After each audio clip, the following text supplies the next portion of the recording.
दोस्तों, आप में से बहुत सारे ऐसे बच्चे हैं जो चाहते हैं बिहार से आईटीआई करना। बहुत सारे ऐसे बच्चे हैं जो अभी हाल ही में 2025 में मैट्रिक है, इंटर पास किए हैं, या कोई ऐसे बच्चे हैं जो केवल 10वीं पास है और चाहते हैं बिहार के सरकारी कॉलेज से आईटीआई करना। तो आप सभी के लिए सुनहरा मौका है, क्योंकि इसका ऑनलाइन आवेदन जो है अभी चल रहा है। इसका लास्ट डेट खत्म भी हो चुका था, लेकिन इस डेट को दोबारा से जो है बढ़ा दिया गया है। अब आप सभी कैंडिडेट 17 अप्रैल तक इसके लिए अप्लाई कर सकते हैं। तो मैं इस वीडियो में आपको बताने जा रहा हूँ कि कैसे बिहार आईटीआई का फॉर्म आपको भरना है।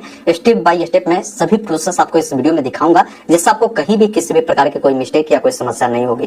वीडियो पसंद आए तो आप सभी से निवेदन है कि वीडियो को लाइक जरूर कर दिया कीजिए, और चैनल पे नए हैं तो सब्सक्राइब जरूर कर लीजिए। इस प्रकार के लगातार अपडेट आपको मिलता रहेगा। फिलहाल अपने स्क्रीन पर चलते हैं, पूरी जानकारी स्टेप बाय स्टेप बताते हैं। करेंगे इस वेबसाइट पर आ जाएंगे। यहाँ पर आने के बाद एक ऑप्शन मिलता है न्यू रजिस्ट्रेशन का, जिस पर आपको क्लिक करना है। अब सभी गाइडलाइन आपको मिलती है, किस कैटेगरी के लिए कितना शुल्क देने पड़ेंगे, वो चीजें भी आपको यहाँ पर बताई गई है। नीचे जब आप आएंगे ना, तो आपको डायरेक्ट सारी चीजें समझने के बाद आई एग्री करना है। आई एग्री करने के बाद आपके सामने रजिस्ट्रेशन फॉर्म खुलेगा। यहाँ पर बोला गया है कि अभ्यर्थी का जो भी नाम है उनके 10th के मार्कशीट या एडमिट कार्ड पर अंकित है, उसके अकॉर्डिंग भरे। अब मान लीजिए आपका जो भी नाम है वो नाम भरे, क्योंकि मैं ये फॉर्म बिल्कुल डमी भर रहा हूँ, तो मैं यहाँ पर डमी जानकारी भर रहा हूँ, और इसी नाम को दोबारा से जो नाम आपका होगा उससे कंफर्म करेंगे। यहाँ पर पिता का जो भी नाम होगा उसको डालेंगे, माता जी का जो भी नाम होगा ना यहाँ पर आपको डालना है। उसके बाद नीचे आना है तो डेट ऑफ बर्थ पूछता है, तो जो भी आपका डेट होगा, पहले डेट, जो मंथ होगा वो, और जो भी ईयर होगा उसको डालेंगे, और डेट ऑफ बर्थ को दोबारा से कंफर्म करेंगे। जेंडर क्या है, लड़का है तो मेल, लड़की है तो फीमेल को चुने, बाकी उसको दोबारा से डालना है। आपको यहाँ पर देखिए आइडेंटिटी टाइप में आपको 10th का जो रोल नंबर है ना वो आपको देने होते हैं। जैसे मैंने डाला तो यहाँ पर 10th का रोल नंबर पूछता है कि जो आपके एडमिट कार्ड पर दिया गया है वो दे दे।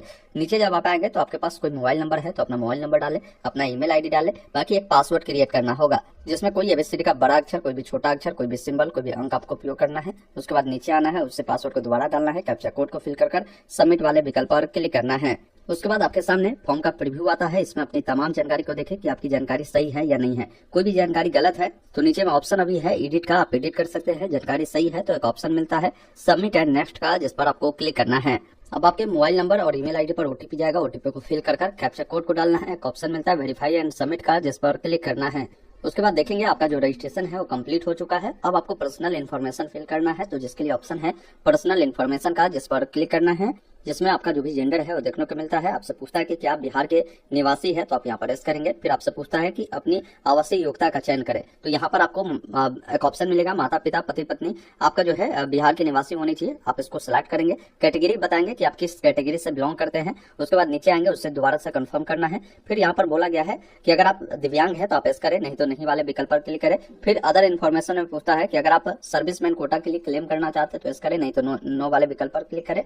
फिर नीचे आएंगे, आपसे पूछता है कि उस जिला का चयन करें जिस जिला के आप निवासी है और आपके पास आवासीय प्रमाण पत्र है, तो आप अपने जिला का जो है यहाँ से चुनाव करेंगे। फिर यहाँ पर पूछता है कि मैट्रिक जो परीक्षा आपने पास आउट किया है वो किस जिला से आपने पास आउट किया है, उस जिला को आपको चयन करना है यहाँ से। अब यहाँ पर बोला गया है कि उस जिला का चयन करें जहाँ आपके माता पिता कार्यरत है, नियोक्ता का जो प्रमाण पत्र है वो प्राप्त किया गया है, वो जिला बताना है। तो अगर आपके फादर जॉब में है तो ये बताना है, नहीं तो आप इसको छोड़ सकते हैं। फिर नीचे आएंगे, बोल रहा है कि उस जिला का चयन करें जहाँ का जो आईटीआई कॉलेज है वहां से आप आईटीआई करना चाहते हैं, तो वो जिला आप यहाँ से सेलेक्ट करेंगे। फिर पूछता है कि अगर आप जो है भूदाता कोटि का दावा अगर करना चाहते हैं तो इस करें, नहीं तो नहीं वाले विकल्प पर क्लिक करें। फिर आपके वर्डिंग कोई ऐसा निशान हो जो कटा का हो, जला का हो, आप यहाँ पर लिखेंगे, नहीं है तो नो मार्क भी लिख सकते हैं, और 7 कंटिन्यू पर क्लिक करना है। और पूछेगा आप श्योर है, आप इस वाले विकल्प पर क्लिक करेंगे, आप अगले स्टेप में आएंगे। यहाँ पर देखिए आपसे कॉन्टैक्ट डिटेल पूछा गया है, जिसमें आपका जो भी विलेज है ना तो अपना विलेज का नाम लिखेंगे।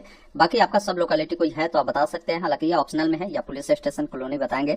जो भी आपका लोकेलिटी या सिटी या टाउन है या विलेज है या पोस्ट ऑफिस है, यहाँ पर आप लिख सकते हैं। जो भी कंट्री है वो चुनना है, जो स्टेट आपका है उसको चुनना है, और यहाँ पर आपको अपना जिला बताना है कि किस जिला के हैं, साथ में पिन कोड देना है। और कोई अल्टरनेट नंबर है तो दीजिए, अल्टरनेट ईमेल आईडी है तो दीजिए। करस्पॉन्डेंस एड्रेस का मतलब होता है कि अभी आप जहाँ रह रहे हैं वो एड्रेस दीजिए।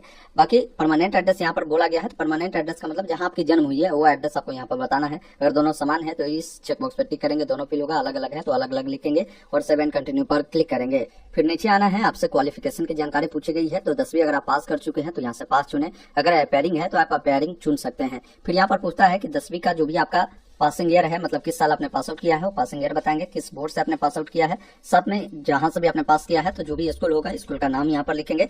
फिर बताएंगे रिजल्ट आपका परसेंटेज या सीजीपीए में है, यहाँ पर बताएंगे कि मैक्सिमम कितने का एग्जाम हुआ था, उसमें आपको कितने नंबर मिले हैं वो जानकारी आपको बतानी है, और आपका परसेंटेज यहाँ पर मिल जाता है। फिर 7 कंटिन्यू पर क्लिक करना है। जहां पर फोटो सिग्नेचर को लेकर कई सारे अलग अलग गाइडलाइन है। पहला गाइडलाइन समझ लीजिए कि फोटोग्राफ जो भी अपलोड करते हैं ना, तो उस फोटो पर आपका जो भी नाम है ना वो लिखा होना जरूरी है, साथ में डेट लिखा होना चाहिए कि फोटो आपने कब क्लिक करवाया है। 1/1/2025 से पहले का नहीं होना चाहिए, मतलब 2024 का कोई भी डेट यहाँ पर नहीं देना है। बाकी आगे का गाइडलाइन ये है कि फोटो जो है आपका बिल्कुल फ्रेश होना चाहिए, उस पर आपका फेस अच्छे से दिखना चाहिए, नाक का नाक दिखना चाहिए। फोटो का साइज 10 से लेकर 300 के भी तक होगा।